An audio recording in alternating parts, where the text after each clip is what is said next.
Terima kasih diucapkan kepada Encik Muhammad Syarif kerana sudi hadir ke program kami. Sebelum saya menyusun lebih jauh, bolehkah Encik memperkenalkan diri terlebih dahulu? Okey, baik. Boleh saya mula? Bismillahirrahmanirrahim. Assalamualaikum semua. Fatin, Tika, Ain, Amirah, Abizah. Semua tahun akhir. Okey. Nama saya Muhammad Syahril Kamaluddin ataupun panggil saya Syahril lah. Ataupun nama lebih dikenali sebagai Coach Syahril. So, saya punya kepakaran lebih kepada digital marketing. Saya bantu usahawan dalam nak bina bisnes dan juga nak buat marketing, terutamanya digital marketing, menggunakan strategi-strategi yang proven lah insyaAllah. Jadi saya punya background, saya belajar dulu dalam Science Actuary Science and Risk Management di USIM, Universiti Sains Islam Malaysia. Dah 35 tahun dah umur, asal Kelantan, duduk kat Terengganu lebih kurang dalam 11 tahun dah. Sekarang ni CEO lah untuk Speed Office 99 Academy Islam Berhad yang bertapak di Terengganu dekat Mane, Kompleks Usahawan Terengganu. Itulah sikit sebanyak. Wah, terima kasih kerana telah memperkenalkan diri. Hebat sungguh orangnya. Tanpa melengahkan masa lagi, kita kembali ke persoalan-persoalan yang akan saya bertanya kepada Encik Muhammad Syarif. Soalan yang pertama yang ingin saya anjurkan kepada Encik ialah, apakah latar belakang Speed Office 99 Academy Islam Berhad? Ni latar belakang company ya? Ya. Latar company ya? Okay. Speed Office 99 Academy Islam Berhad ni adalah company, dia main core business adalah dalam bidang training dan juga consultancy. Kita banyak terlibat dalam buat training, dalam corporate training, dalam coaching, dalam bantu usahawan, buat servis untuk usahawan. Jadi basically kita punya core business adalah dalam bidang servis kepada usahawan dan juga latihan kepada usahawan. Dari segi latar belakangnya, Speed Office ni Speed Office 99 Academy Islam Berhad ni sebenarnya dia berasal daripada kami punya group company Speed Office Islam Berhad. Dulu saya CEO untuk Speed Office Islam Berhad. Cumanya Speed Office Islam Berhad dah berkembang besar dan kita ada beberapa company Islam Berhad bawah tu. Jadi sekarang saya fokus kepada academy saja, Speed Office 99 Academy Islam Berhad. Apapun kita bermula tahun Speed Office 99 Academy Islam Berhad ni baru je ditubuhkan tahun ni, bulan 6 tahun ni. Dia adalah anak ataupun anak lah kita panggil, anak kepada Speed Office Islam Berhad. Dia ditubuhkan adalah daripada Speed Office Islam Berhad tadi tu, yang mana dia punya perjalanannya dia ditubuhkan atas dasar untuk nak fokus kepada usahawan dalam bidang training dan juga konsultansi kepada usahawan. Sebab kalau ikutkan Speed Office secara grupnya, kami ada banyak. Kita ada dalam untuk my IPO, ada macam-macam lah, printing, ada yang jualan produk dan sebagainya. Jadi untuk nak fokus kepada training sahaja, jadi tertubuhlah Speed Office 99 Academy Islam Berhad ni, yang mana saya yang lead sebagai CEO dan alhamdulillah sekarang kita dah ada 3 orang staff yang memang fokus kepada training lah, pada training dan juga konsultansi. Itulah sikit sebanyak pasal latar belakang. Okey, soalan yang kedua ialah apakah misi dan visi company Speed Office ni? Okey, untuk visi Speed Office 99 ni, visi ni bila bercakap pasal visi ni jangka panjang lah, dalam 5 tahun akan datang. Kami dalam kami punya visi ialah kami nak jadi pusat ataupun universiti lah, senang cerita, universiti pengurusan bisnes ataupun dalam business management. Kami nak jadi sebagai salah satu universiti, tapi universiti khas kepada usahawan. Maknanya dia punya pelajar dia adalah usahawan. Maknanya usahawan yang masuk tu, usahawan yang join ataupun yang menjadi kami punya pelajar di universiti tu, kami target untuk mereka ni keluar menjadi usahawan yang berjaya lah kan. Masuk sebagai usahawan biasa, keluar sebagai usahawan yang luar biasa. Senang cerita, visi kami adalah nak jadi universiti dalam bidang pengurusan bisnes. Okay, itu kita punya visi. Untuk misi Misi ni saya cerita berkenaan dengan biasanya misi dan tahunan lah. Jadi antara misi yang kami buat lah, pertama kami nak jadi, bukan nak jadilah, kami dah buat pun, cumanya kita adalah antara company yang utama lah juga, ataupun company yang disegani untuk corporate punya training, terutamanya dalam bidang digital marketing. Itu yang pertama, maknanya fokus kami untuk misi adalah fokus kepada menjadi training provider kepada corporate, satu. Yang kedua, kita nak dalam proses tapi dah dapat sebahagian untuk jadi badan persijilan kepada sekarang yang dah ada HRDF, yang dah ada juga adalah untuk MOF dan sebagainya. Cumanya sekarang kami dalam proses untuk nak menubuhkan menjadi first ke arah VC tadi, nak jadi pusat, kami nak jadi dulu pusat bertauliah. So sekarang alhamdulillah saya dah dapat certification untuk SKM lah, SKM level 5, saya jadi panel untuk SKM dalam digital marketing. So terdekatnya kami punya fokus adalah untuk menjadi badan bertauliah yang boleh keluarkan sijil kepada usahawan ataupun usahawan terutamanya dalam bidang digital marketing. So far di Malaysia ni tak ada lagi. So kami ke arah itulah tahun 2022 fokus untuk nak jadi badan persijilan kepada digital marketing. Okey, itu sahaja. Okey. Seterusnya soalan ketiga ialah apakah kekuatan Speed Office 99? Okey. Speed Office 99 ni, saya bawa Speed Office 99 ni berdasarkan 3 value utama. 3 value ni professional, soleh dan musleh. So in term of kekuatan, kita adalah badan yang profesional. Badan profesional ni cara kita bekerja secara profesional, tapi kita highlight sebab dekat luar sana ramai orang yang profesional, ramai orang yang hebat-hebat, tapi profesional tapi pada masa yang sama mungkin diorang ataupun mungkin ramai yang dekat luar profesional tapi yang tidak meletakkan Tuhan lah, kalau kita orang Islam, Allah dalam dia orang punya pengurusan. Sebab itu nilai kedua kami adalah soleh. Soleh ni adalah orang pekerja ataupun member yang berada dalam Speed Office 99 Academy ni adalah orang-orang yang mesti mendekatkan diri dia dengan Tuhan, yang mana dari segi peribadinya adalah peribadi orang yang baik, orang yang jaga solat, orang yang jaga dia punya amalan.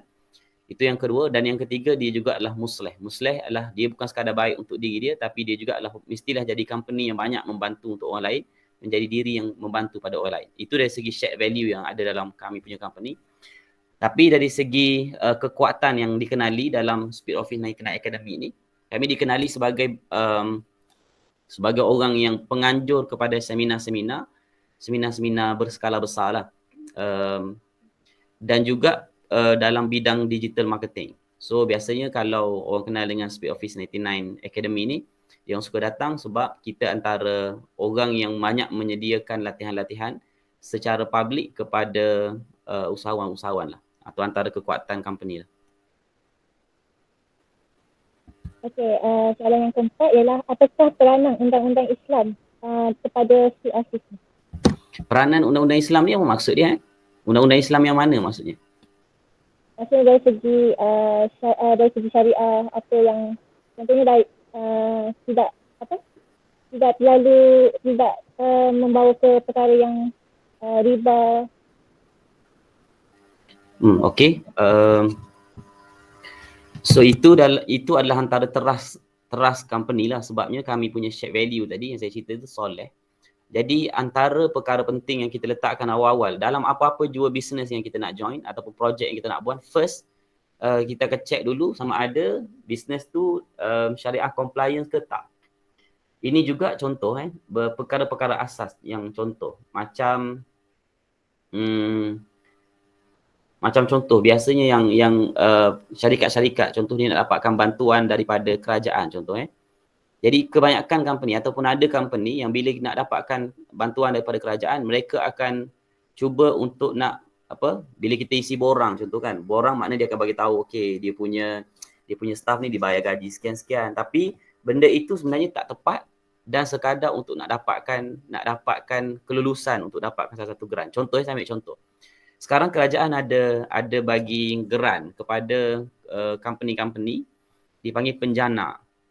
Jadi penjana ni kerajaan bagi bantuan, dipanggil insentif bantuan, dibagi kerajaan bagi RM800 sebulan kepada syarikat untuk staff selama 6 bulan.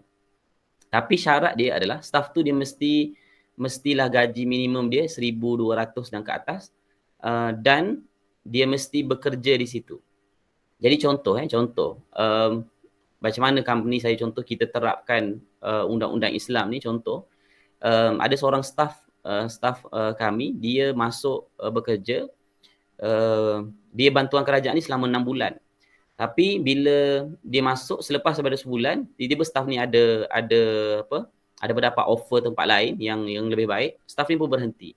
Bila berhenti mengikut undang-undangnya, mengikut apa yang diberitahu oleh kerajaan, bila berhenti maknanya syarikat tu dah tak dapat lah dia punya bantuan tu, nampak tak? Sebab kerajaan bagi based on staff tu bekerja. Bantuan kerajaan tu bagi gaji sebab staff tu ada bekerja kat situ. Jadi secara automatiknya bila staff tu berhenti, company tu sepatutnya tak dapat dah bantuan. Tapi apa yang berlaku adalah, tak tahu macam mana sistem kerajaan tu, bantuan kerajaan tu terus berjalan, nampak? Maknanya setiap bulan company saya still dapat bantuan daripada kerajaan tu 800 sebulan. Jadi benda ni kalau ikutkan legal, ikutkan undang-undang yang kita tak meletakkan Islam, duit tu memang kita boleh guna, kita boleh ambil dan kita boleh gunakan kepada syarikat. Sebab apa? Sebab yelah dah kerajaan dah bagi, benda tu dah masuk dan dia orang takkan check pun. Tapi macam yang saya bagi tahu, bila kita letakkan halal haram tu lebih penting dalam kita punya syarikat, jadi kita contact balik penjana ataupun perkeso yang menyediakan geran ni. Jadi kita minta penjelasan daripada dia, so dia bagi tahu okey dia silap lah, maknanya duit tu tak sepatutnya masuk. Jadi kita refund semula duit tu kan. Jadi itu bagi saya contoh bagaimana undang-undang Islam ini bukan sekadar kita just highlight atas kertas, tapi kita kena letakkan kepada setiap staff, setiap orang yang ada dalam syarikat tu, kita kena letakkan setiap sumber yang masuk dalam company tu, adakah dia menepati undang-undang Islam, duit itu halal ke haram, macam itulah. Itu secara ringkas lah lebih kurang. Jadi bila kita letakkan macam tu, satu yang selalu saya tekan kepada staff dan juga tim, dalam kita nak buat sesuatu, yang pentingnya adalah kita letakkan keberkatan. Sebab itu adalah peranan utama undang-undang Islam ni. Bila kita buat sesuatu yang kita letakkan halal haram tu dekat depan, maka insya-Allah ada keberkatan dalam tu. Dan keberkatan ini yang kita tak nampak. Mungkin kita punya syarikat tiba-tiba ada dapat projek baru, tiba-tiba ada orang ni. Sebab apa? Sebab adanya berkat dalam kita punya aktiviti tu. So bagi saya punya view lah pasal undang-undang Islam ni bukan macam itulah dalam pengurusan syarikat. Okay, sila Fatih. Okay. Dan soalan yang terakhir pada hari ini ialah, apakah strategi dan usaha untuk mendapatkan kelebihan daya saing itu? Kelebihan daya saing ni macam mana? Macam untuk macam strategi untuk lebih menonjol daripada syarikat-syarikat lain, macam contohnya macam dari segi untuk kembangkan lagi. Okey, macam ni. Dalam saya punya core business, kami adalah training provider dan juga maknanya syarikat yang membuat latihan kepada corporate dan juga public. Kalau corporate maknanya kami sediakan latihan, kami bagi khidmat servis kepada corporate macam contoh KWSP, macam contoh MARA, macam contoh yayasan, contohlah mana-mana universiti dan sebagainya. Jadi dia jemput kami sebagai tenaga pengajar lah kan. Jadi itu corporate. Dari segi public pula maknanya kita buat program untuk public, untuk orang yang nak attend. Contohnya nak belajar berkenaan dengan Shopee, nak belajar berkenaan dengan digital marketing lah kan. Jadi kita akan buatkan package dan dia orang bayar. Kita buatkan juga seminar besar contohnya. Kita panggil ikon-ikon contoh macam Datuk Fadilah Kamsah, Ibu Hanim dan sebagainya. Jadi bila dia datang orang bayar. So itu program public lah. Cuma bila nak jawab soalan strategi ni, Bila kita buat macam ni, dekat luar sana ada ramai orang ataupun training provider syarikat yang buat perkara yang sama. Jadi apa yang nak menjadikan kami mesti terkehadapan, antara strateginya macam saya bagi tahu tadi, kita mesti jadikan kita punya company ini adalah satu badan persijilan. Badan persijilan ni maksud dia, kita adalah syarikat yang mesti boleh mampu untuk keluarkan sijil, yang mana sijil itu orang datang, orang boleh gunakan sijil tu. Orang sebagai level, contoh level sijil ke ataupun level diploma ke. Jadi bila kita jadi badan persijilan, contoh saya dah separuh jalan, saya dah dapat saya jadi panel untuk silibus digital marketing kebangsaan dalam dipanggil